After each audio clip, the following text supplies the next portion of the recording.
Hello and welcome to another episode of Toya Talks Wrestling, and today I'm just going to talk about two things that happened on Raw.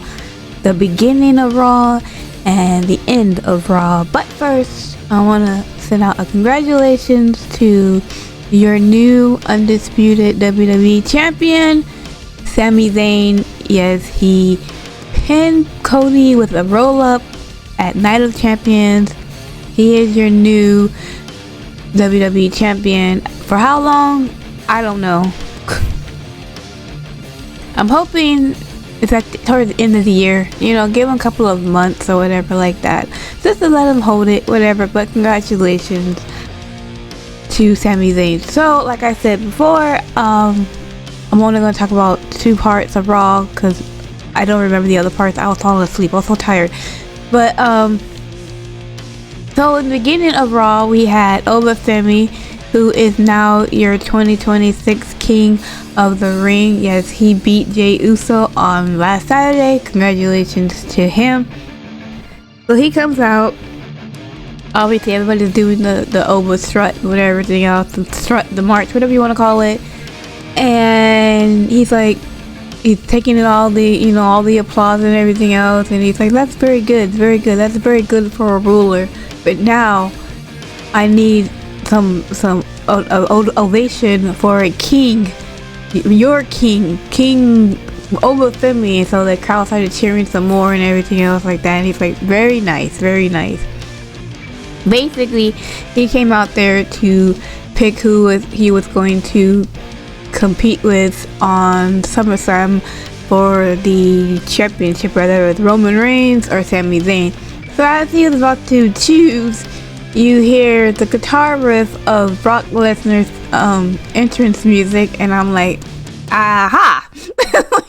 I knew he was going to show up on freaking Raw, right? I thought he was going to attack him or whatever, but that's not what happened. Brock Lesnar and Paul Heyman, they're standing by the ramp, and then they were going down, and Brock Lesnar circled the ring once, and Oba Femi never took his eyes off of Brock Lesnar, and Brock Lesnar goes up the steps and goes into the ring, and he's clapping his hands, and he's like nodding in approval and everything else like that. And he was like, "Yeah, Paul Heyman said that you won the King of the Ring." It's like, congratulations. So see, I don't watch the show, so I don't know. I just have to believe what Paul Heyman tells me and everything else like that. He goes, "You know what? I too won King of the Ring, like way back in the day. So, congratulations. That's a great honor." He goes, "You know what else Paul Heyman told me? Paul Heyman told me that you were talking crap behind my back. You were calling me a coward. Said that you do great promos." He says, "That's great.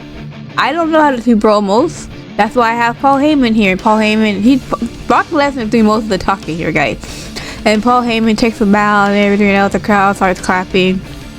He says that you made a good promo talking about calling me a bitch and everything else like that. He goes, "Look, I get it. I understand." He's like, "I understand that I interrupted you, that you have a huge decision to make and everything else like that." He goes, "I might be able to help you with that decision and stuff like that." Then he said something else. Basically, it ended up with him saying, "Talk shit, get hit," and he low blows Oba Femi in the balls. And then he gives him an F5, and then he pretty much leaves the ring, and he's walking up the ramp. As he's walking up the ramp, Oba Femi's like, "Brock Lesnar," he's calling over Brock and everything else, "we're not doing this. Every time you come over here, you do some low blow shit, you F5 me, and then you leave." He's like, "You worried about me talking about you behind your back? Well, you're in front of me now, and I still think you're a bitch." I started laughing. That was funny. Then he's like, "Enough with the cat and rat game. I'm tired of it, and I'm tired of you. We need to put an end to this right now. Brock Lesnar, I challenge you to a match at SummerSlam." So I'm like, aha, I knew it. Because if you have not watched my videos before, I said that Oba Femi and Brock Lesnar will probably have a match at SummerSlam.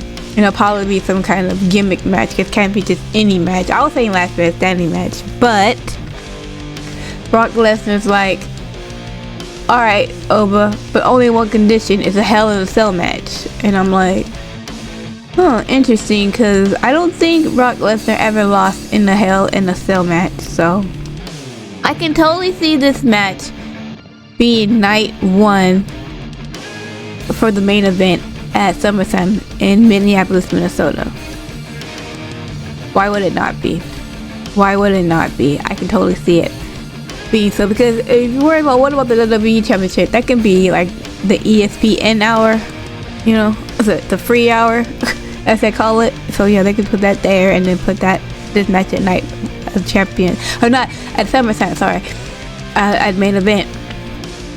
So I'm thinking, okay, maybe Oba Femi is working 2 nights, right? Like I opposed, like I said before, I was like, okay, I could see Oba Femi working night 1 with Brock Lesnar and working night 2 with Roman Reigns and losing to Roman Reigns and working back his way up to Roman by winning the Chamber or the Rumble. Apparently, we're not doing that. Apparently, that's not what we're doing. So later on, backstage, you have Paul Heyman and Adam Pearce. They were talking, and Paul Heyman was like, you know, you need to book this match because this is the match, this is your main event for SummerSlam, yada yada yada and everything else. And Adam Pearce is like, well, we'll see you and everything else like that. Also, like, when they were talking, Austin Theory comes into the picture, and Austin Theory is like, hey wife, man, I've been trying to call you. And Paul Heyman's like, have you? And he's like, yeah, because I have a match. Maybe you should come with me. And then Paul Heyman's like, no, I don't think so.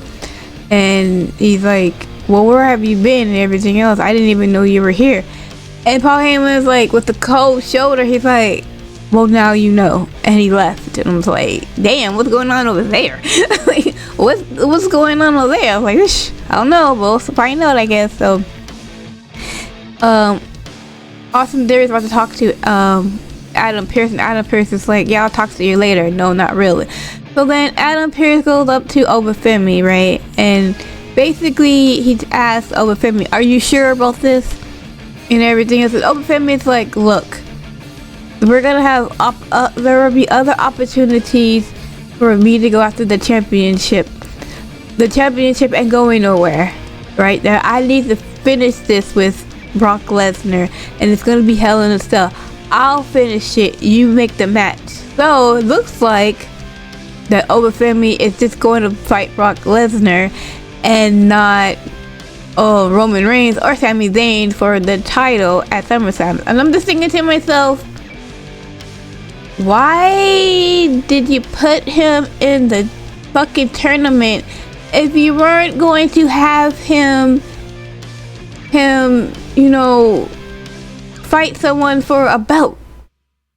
You could have done things differently, especially when I'm gonna talk about next. But it's like, what the hell? Like, what are we doing? We're just changing the rules as we go? Is that what we're doing? We're just, you know, just making shit up as we go along? Is this like the game I win from like Big Daddy? Whatever, I don't know. It's like, okay, sure. So looks like it's just one night only, and Oba Femi's gonna get his title shot some other time. When, I don't know. I could probably see if they do it again, WrestlePalooza. I can see that, but we'll see. We will see, because we don't even know who he's gonna choose and whatever.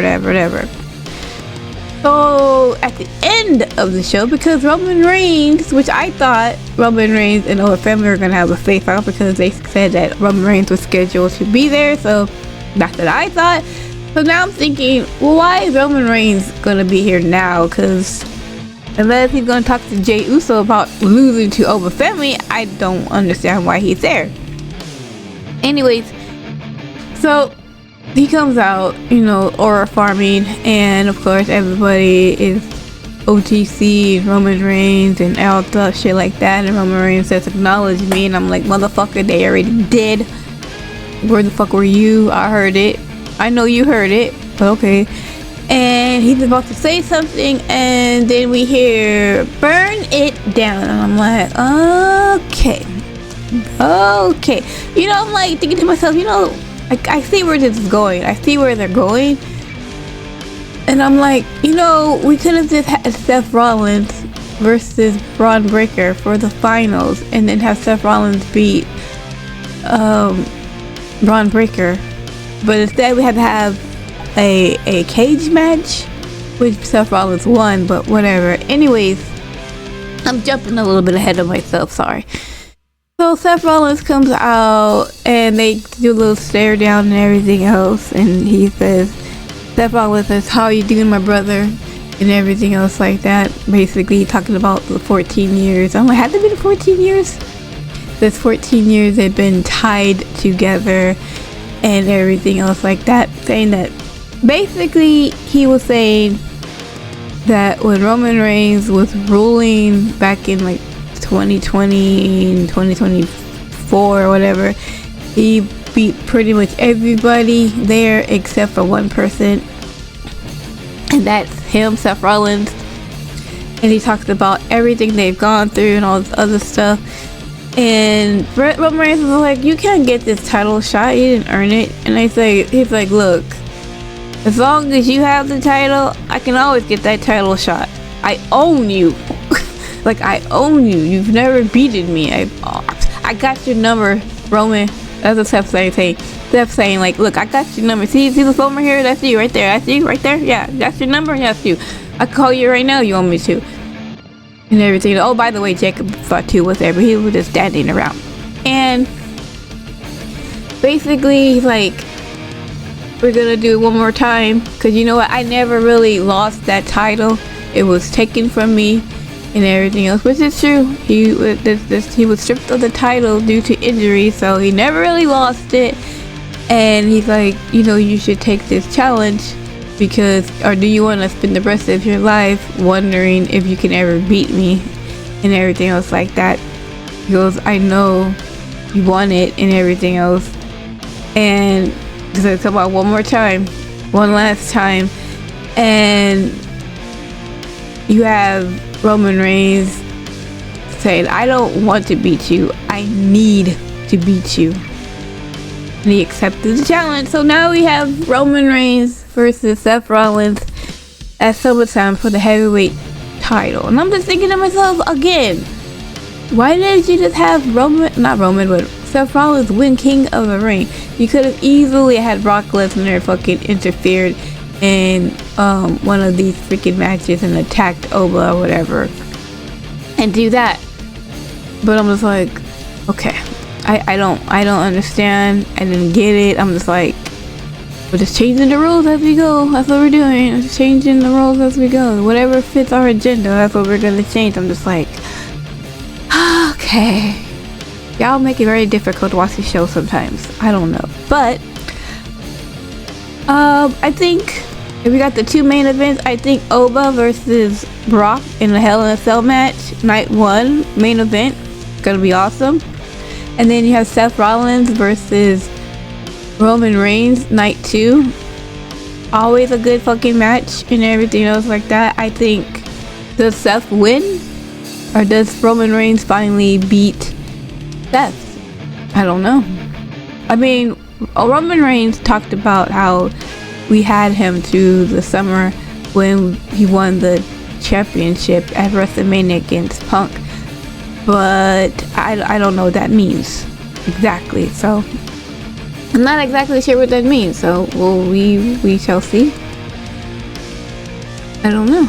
And anyways, thank you so much for watching.